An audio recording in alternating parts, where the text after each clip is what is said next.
ஏப்பா உன்னை டெல்லிக்கு வர வச்சு எல்லாத்தையும் ஒன்று சேர்த்து ஒரு மெகா கூட்டணி அமைச்சிடலாம் அப்படின்னு சொல்லி ஒரு அட்வைஸ் பண்ணி அனுப்பிச்சு விட்டா, நீ பாருங்க வேற ஒரு கட்சியில இணைஞ்சது மட்டும் இல்லாம இங்கே உள்ள எல்லாருமே வந்து ஓம் பக்கத்துல வச்சுக்கிட்டா எந்த விதத்தப்பா நியாயம்?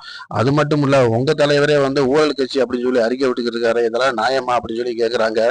அதுக்கு அவர் சொல்றாரு, அப்படியெல்லாம் கிடையாதுங்க, நான் வந்து நீங்க சொன்ன மாதிரி அறிக்கை இங்க வந்து விட்டேன், ஆனா அவர் என்னை கட்சியை விட்டு தூக்கி விட்டாரு.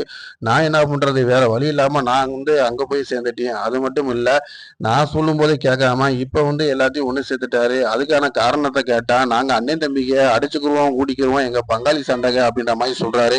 இதைத்தானடா நான் அன்னைக்கு உங்கள்கிட்ட சொன்னேன், அன்னைக்கு நீங்க கேட்கலையே அப்படின்றது தான் நான் என்னுடைய கருத்தை சொல்றேன்.